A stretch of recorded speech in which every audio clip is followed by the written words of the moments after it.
Hey guys, so this week is a little different video-wise because it's not quite a review, quote-unquote, like I would normally do. It's a little different. I wanted to talk to you about scary video games. Last week I talked about Dead Space 2 and how scary that was, and this week I've been playing Amnesia: Dark Descent, which is out on the PC right now. It's a very scary game, and I wanted to sort of contrast those two in a different way because they're both essentially they're horror video games, but one's scarier than the other by a long shot. So anyways, here is my sort of opinion on scary video games.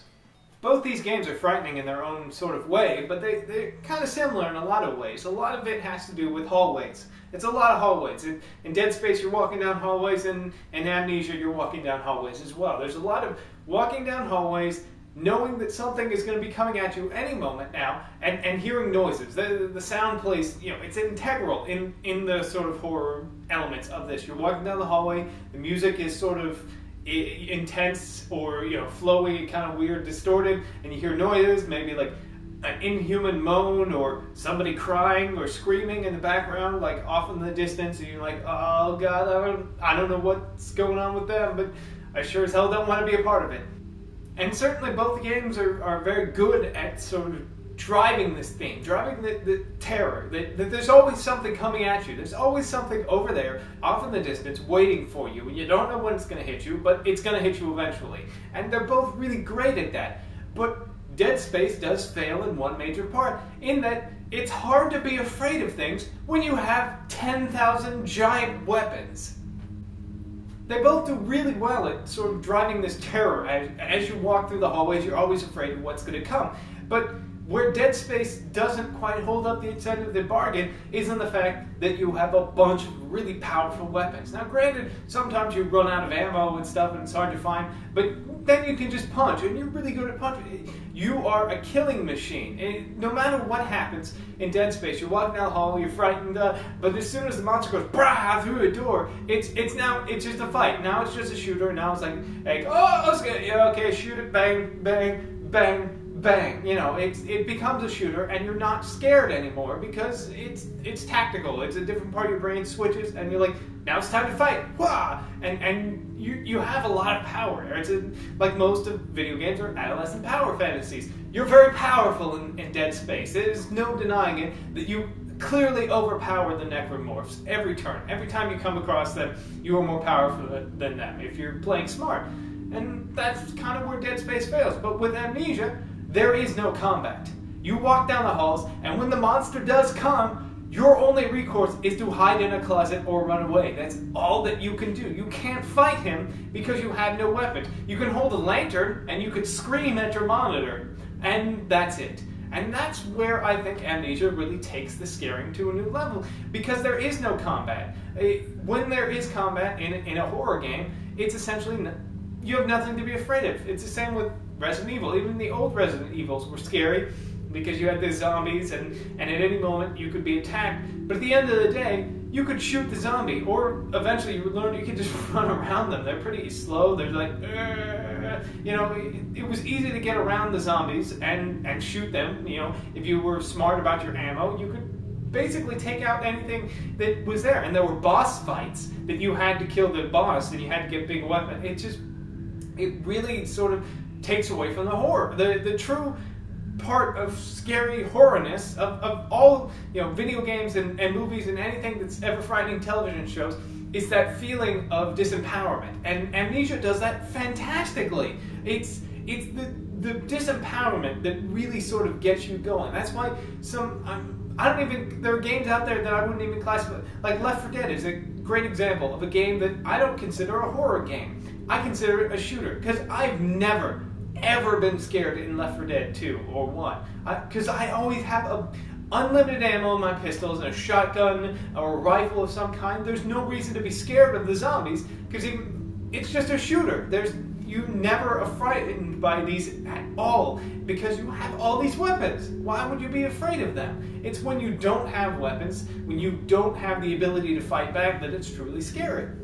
the whole disempowerment argument doesn't just fall under the purview of video games, it also works in movies as well. Because, like, in one of my favorite zombie movies, Dawn of the Dead, I wouldn't really consider that a horror movie for most of it, because I'm never really afraid of what's going to happen to the protagonist for the most part, because they all seem to have a lot of weapons, and they're brilliant shots. It's like, yeah, I used to work at Best Buy. Headshot, headshot, headshot. You know, why would I be afraid of that guy when he clearly can handle himself? The scary part is, like, at the beginning when that little girl roller skates in and bites the one chick's husband and on the neck, and then he bleeds to death, and it's scary because she doesn't know what to do. He's bleeding all over the place, and then he comes back and attacks her, and she's hiding in the bathroom, and he's beating through the door, and you're like, this bitch is gonna die, and you know she barely gets away, and that was scary. The rest of it, the whole shooting and stuff, shooting lots of zombies and mowing them down isn't scary because you are more powerful than them. So why would you be afraid of them?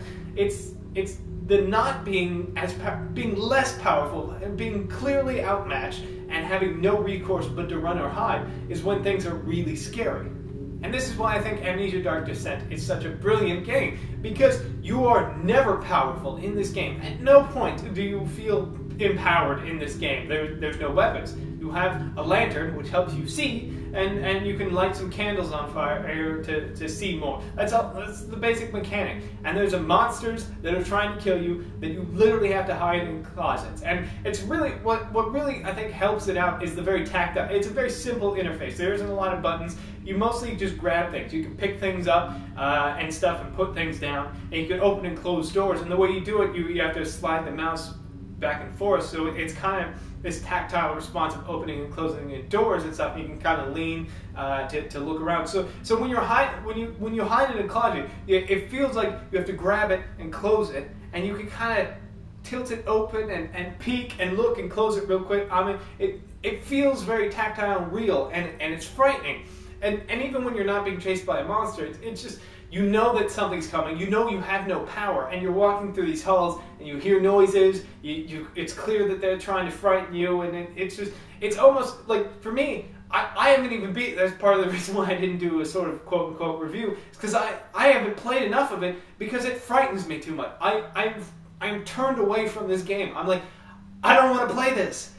Because there's no reprieve. You walk through it, you're like, you hear a noise, you hear a door opens, and you're like, I don't want to play this anymore. Can I just go play something else? I'm gonna go play something. I'm gonna play World of Warcraft. I don't want. I mean, it's truly a frightening game. It's one of the first games that has been able to really just disturb me, and without the cheap sort of startling scares, which isn't scary. Just going bah isn't scary. And this game doesn't really do blah so much as you'll turn a corner and you'll see the monster leaving as you're entering the hallway. You're like, oh god, and it's just really devastatingly frightening at times, and it's fun. It's like playing Myst, only there's this dude trying to kill you. That's the game. And it's atmospheric, and it's brilliant, and I have not nearly played enough of it, and I don't know that I want to pick it up again. But it's such an interesting game, and juxtaposed with playing Dead Space 2 and other horror games, I thought it'd be an interesting little thing. But anyways, that's it. I love the experience, what little I've been able to force myself to play so far, but it's an interesting game, and I just thought this would be enlightening to some of you.